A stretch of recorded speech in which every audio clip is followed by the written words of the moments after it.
Wonderful. So, thank you so much for having the time to speak with me. I'm really excited to hear about this new version of Under Wraps. So, first and foremost, I wanted to ask you, since you've worked in this genre before, in the horror movie genre, what is it about this genre specifically that you really enjoy?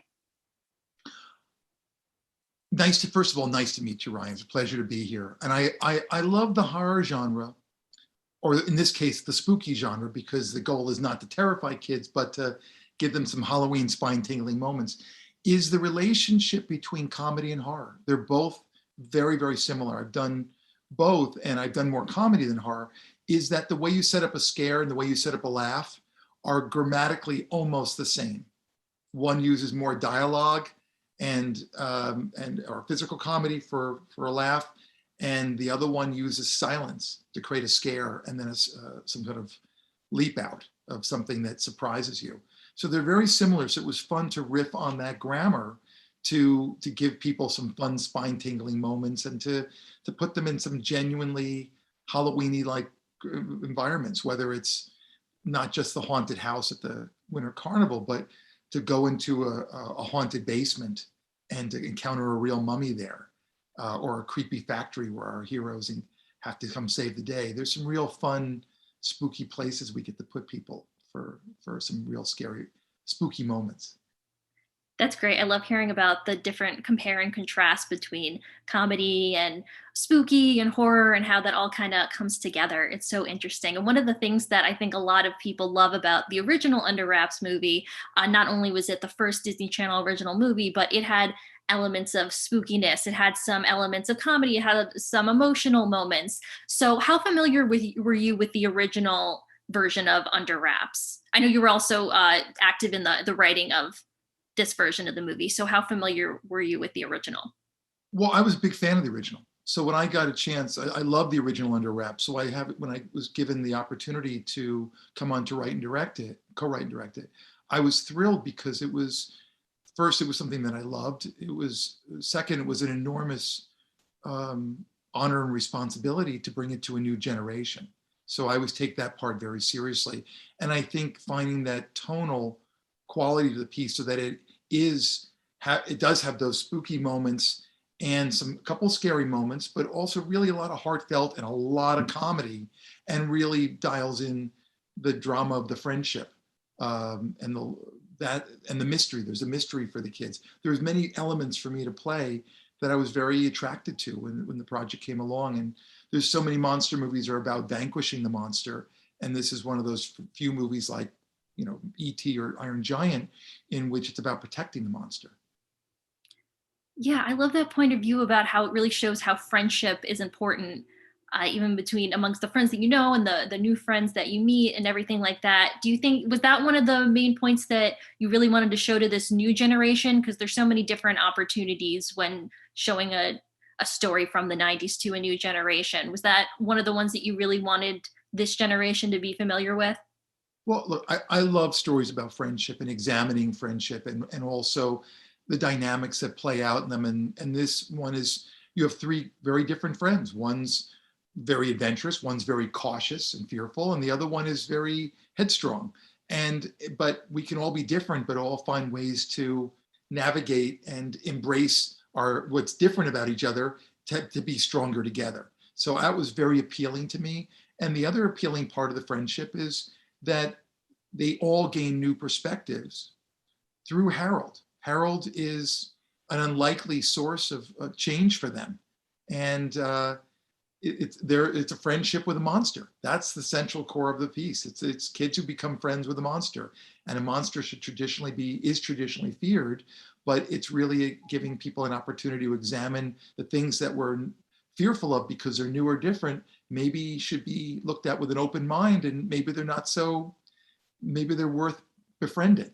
So all of our friends gain new perspectives through each other. Amy helps Marshall to realize that Ted, the mom's boyfriend, is really a great new member of the family. And Amy comes to see that a new town is worth staying in, and Gilbert comes to see that his friends are worth facing his fears over. So it's really how friends make you better. I love that. I think that's such a wonderful dynamic. And I really loved that dynamic as in when I would watch the movie as a kid. And so I'm really excited to see how it's going to be done in this new version. Are there any other little like Easter eggs or kind of like homages to the original? Are there certain parts that you really wanted to preserve from the original version? Well, I think that I'm not sure, see, in terms of Easter eggs, but I think that we each wanted to be true to the DNA of the original and the spirit of it. There are things that we did differently that are just the icing on the cake is dressed up differently. But at the end of the day, it's still a wonderful story of friends who encounter the supernatural and bond together to help preserve their new monstrous friend. That's great. Kind of speaking of the supernatural, since the original version of Under Wraps was in the late '90s, the version of the supernatural kind of looked a little different. Some technology for the movie, I'm sure, was a little different since it was made in the late '90s, and now that technology is so different, and costumes and makeup are kind of so different for this generation. What was that like? Is there any kind of particular part of the movie that feels very 2021? Did you kind of keep it more towards how it looked more in the '90s? Well, How no, does that I think compare? ours is a very contemporary movie. It embraces now, but we also used it's a mixture of hi-fi and lo-fi. So there's hundreds of digital effect shots, many of them you won't see, but there are things to help us achieve some of the effects seamlessly, and like pulling Harold on us through a town being dragged by a bus. That took quite a bit of technology to do that, or him battling the bad guys with a giant ice cream cone. There's some really cool things that we did using latest technology to do that. But there's also lots of lo-fi stuff, and where the actors are doing a lot of their own things. But I think that it was just the technology for the makeup has gotten better.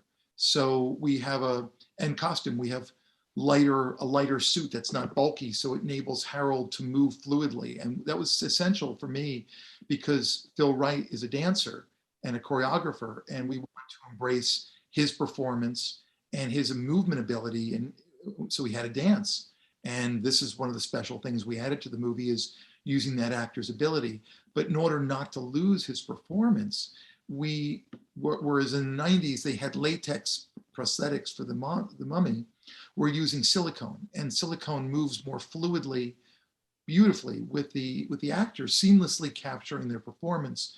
And then he has dentures and other things, but we wanted to still keep him a monstrous creature, but to have Phil's performance come through.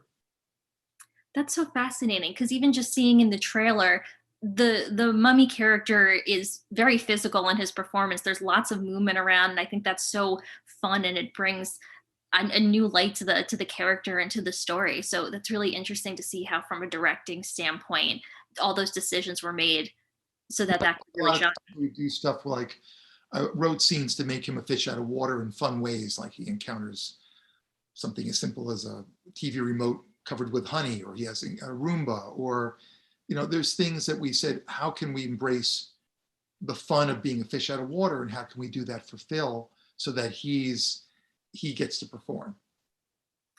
That's excellent. I think that's all really exciting. And it makes me wonder personally if you have any spooky or even just horror genre related influences that you really loved as a kid that you wanted to incorporate into this, or are there any specific horror movies or spooky stories that you hold very dear to your heart that helped you with directing this movie? Well, look, I grew up watching comedies and horror movies and or monster movies, and I've always been there amongst my favorites. And I think that getting to do both in the same movie is a dream come true. I mean, it's really in my sweet spot, and it has this Scooby-Doo mystery element to it, which is really another fan favorite for me. But look, I love E.T. E.T. is probably my favorite movie, and I think that blends, it bends a genre. So I've always been in awe of E.T., and every time I see it, I learn something new and moved by it and laugh. And so I think that's